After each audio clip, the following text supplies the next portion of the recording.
Hello everyone and welcome back to Vagabrothers, your go-to channel for travel tips, vlogs, and inspiration here on YouTube. I'm Alex. I'm Marco, and today we're answering one of the most frequent questions we get. What are the most underrated travel destinations that you need to visit right now? To answer that question, we'll be sharing not only our own opinion, but those of the most trusted travel professionals in the industry. Last September, we spoke at TravelCon in Austin, and we got a chance to interview some of the world's top travel writers, vloggers, and guidebook editors and ask them what they thought are the next up-and-coming destinations. So if you enjoy this video, please give it a thumbs up, make sure you're subscribed, and don't worry, if you're wondering where you should travel next, stay tuned. These are the world's most underrated travel destinations. No one knows. We all woke up in a upside down, turning inside out. First up, Onika Raymond, host of Big City, Little Budget on the Travel Channel. She recommends Bolivia. I spent 2.5 weeks traveling throughout the country. I went to multiple cities, and it is the most physically gorgeous country that I have ever been to, but a lot of people have barely even heard of it. So make sure that you go to Bolivia and check out especially the salt flats, the Salar de Uyuni. It'll blow your mind. So cool. I haven't been to Bolivia yet, but I've seen images. It looks like an incredible country. We've visited Ecuador and Peru, both of which have sections of the Andes and a similar kind of cultural heritage. But from what I've heard, Bolivia is about to be one of the next big destinations, and it's a place that I'd really love to visit. Got the Death Road, which is crazy to bike down. That's an adventure activity in itself. It's got the salt flats. It's the last place where Butch Cassidy and Sundance Kid went to. So, you know, if you're into adventure, you wouldn't be the first, but you're definitely not gonna be the last either. This is an up and coming destination and it's on our bucket list. I think one of the most underrated destinations is probably Romania. I think not enough people go there. It's beautiful, the people are cool, it's cheap, there's a lot of history there, a lot of natural beauty. People skip it, and you shouldn't. Have you been to Romania? I have not. Neither have I. A bit of a nature nerd. I know that Romania is one of the greenest countries in Europe. Over 50% of the country is still forested, and it's one of the last places in Europe that still has brown bears. So I'd be down to get out there, do some backpacking. I'd like to get into those the mountains out there. It looks beautiful. Whether you're into hiking backpacking or travel backpacking, it's good for you because Bucharest is one of the cheapest cities in Europe. It's really affordable. So if you want to go to Europe and you're trying to stretch your dollar, we've heard that is one of the best places to spend some time. Russia is really different. It's really surprising, and I think there is a lot to offer and a lot more to see that we don't typically see in the media and in other forms of travel content. I traveled to Russia 10 years ago on the Trans-Siberian Railroad, coming from Beijing, going through Siberia, stopping in Irkutsk, and getting up to Moscow and St. Petersburg. Overall, I really loved Russia. It is a country that here in the United States you hear a lot of negativity about in the press, but politics aside, I actually found a lot of similarities between Russia and the United States. Specifically in Siberia, it had kind of like a frontier culture that reminded me a lot of Wyoming and the western United States. It's beautiful. The Trans-Siberian is a unique experience, and the cities of Moscow and St. Petersburg are beautiful, especially St. Petersburg. It's a gorgeous city and would love to go back, maybe not in the winter, but then again, maybe that's the best way to see it at its heart. Our next destination, Namibia, was recommended twice. Once by Kirsten Rich of The Blonde Abroad, and also by Jason Cochran, editor of Frommer's Guidebooks. I've been based in South Africa for the last 2 years, so I would say a lot of African destinations, but specifically Namibia. It's just naturally stunning. There's so much to see and do. It's inexpensive. It's just amazing. It's a fascinating place. There's almost no one in it. It's the least densely populated country in Africa. Half of it is desert, if not more than half. I just think more people ought to be going, but on the other hand, maybe I don't want them to go because that would sort of spoil the magic of how empty the place is. I love Namibia. I visited Namibia back in 2011, and I can definitely vouch Namibia is one of the most unique places I've ever been in my life. It's one of the most sparsely populated places on Earth after Siberia, but what it's lacking in humans, it more than makes up for in incredible wildlife. It's just a very unique place. You don't see elephants walking through the middle of the desert very often. So if you do get an opportunity to make it to Namibia, I highly recommend that you take it. Adding in one of our own recommendations, Uzbekistan. Just went there, just published a series from the country, and overall was a fascinating place, especially if you're into history, architecture, and food. Definitely a unique destination, unlike anywhere I've ever been before.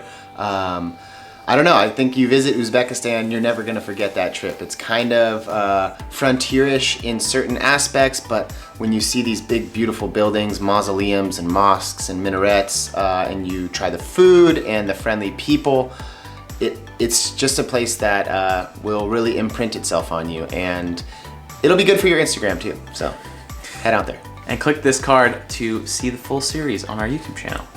Next up, travel vloggers Kara and Nate recommend Turkey. I think that Turkey is super underrated, and not just Istanbul. The entire country is so fascinating. The people are amazing. The food is so yummy.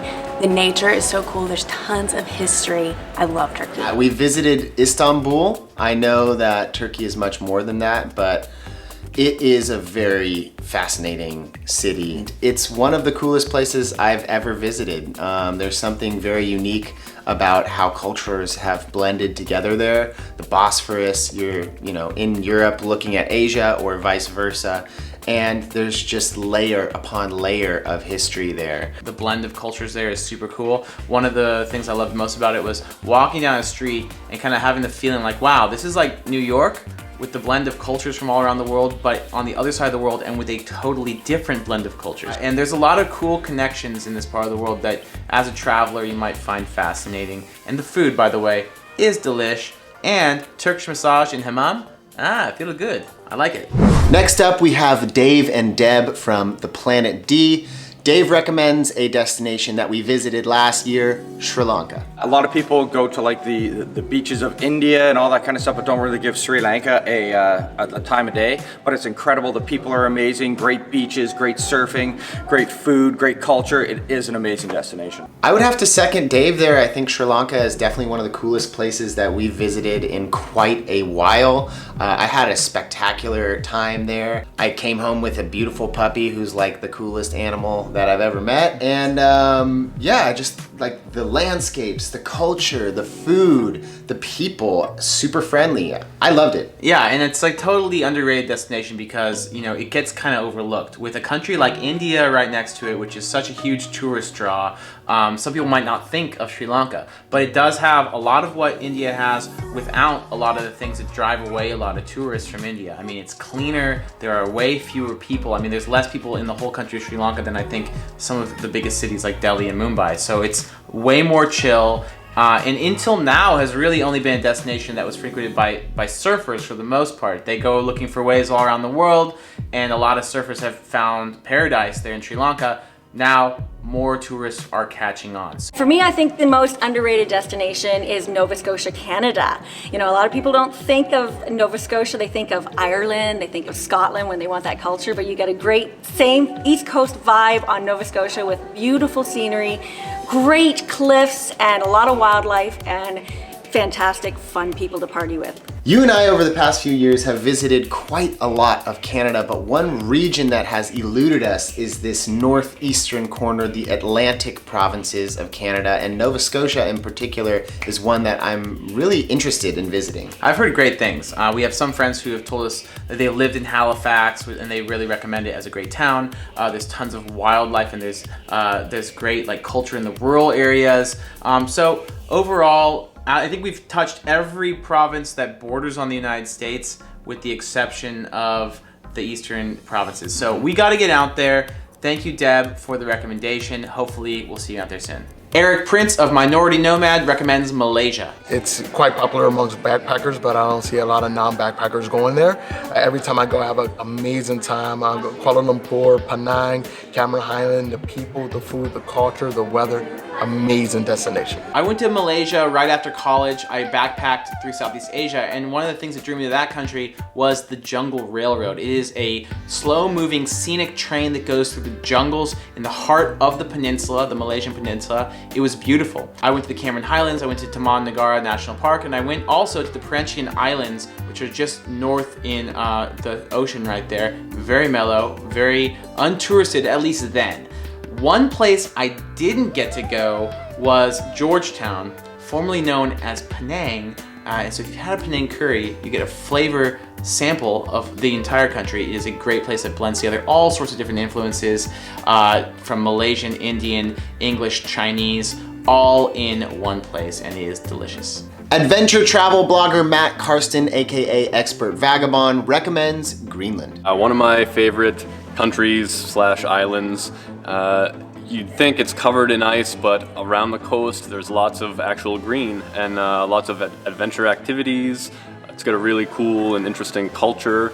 It's not high on a lot of people's lists, but I think it should be. Matt's wife, blogger Anna Everywhere, recommends Iran. It's not a destination very popular for Americans since you have to go on an organized tour. I went there last year and I was really amazed because Iran literally has everything. There's a desert, there's beautiful architecture, great food, people are extremely nice. There are many different islands. I spent there about 3 weeks and I still maybe only saw a tiny fraction of a country, so I will definitely go back. And the most underrated destination for me, I'm gonna say Prague. I spent a few times there, and I've spent it in a friend's apartment in a cute little neighborhood with the most delicious food all around. In the summer months, it can be a little overcrowded, but if you hit it in the off season, it is the perfect destination. I agree with Kaylin. I think it's an awesome city. I wouldn't go as far as say it's underrated because it's got quite a lot of people that visit, and people even use the word like, oh, this is the new Prague, because it's like the new Berlin. It's like these places are super popular, but I do agree they're popular for a reason. It's an excellent place with wonderful architecture, fun vibe, and beer that's cheaper than water. I would agree with you. I think that Prague is a very beautiful city, but if I had to choose favorites, I think I would pick Budapest. Totally, Budapest is awesome. Let's make that official. Number 13, Budapest. Hot springs, great nightlife, beautiful architecture, beautiful people, really good food, not that expensive. I also loved it. I mean, it's straight out of Wes Anderson. I mean, Grand Budapest Hotel, come on. It's got a beautiful color palette. They have 120 hot springs in the center of the city. I personally don't feel like I'm on vacation until I've dipped my toes in a hot spring. If you're gonna visit Budapest, have fun, experience the nightlife, but you can skip out on the Sparty. Ooh. Really gross. We did that and we can testify. There was a lot of weird stuff floating around in that pool that you do not want to know what it is. No, mostly bodily fluids. Yeah. No spark. Moving on. I think one of the most underrated is probably Oman. Here's a really friendly country, predominantly Muslim, but with incredible beaches, incredible laws that favor women.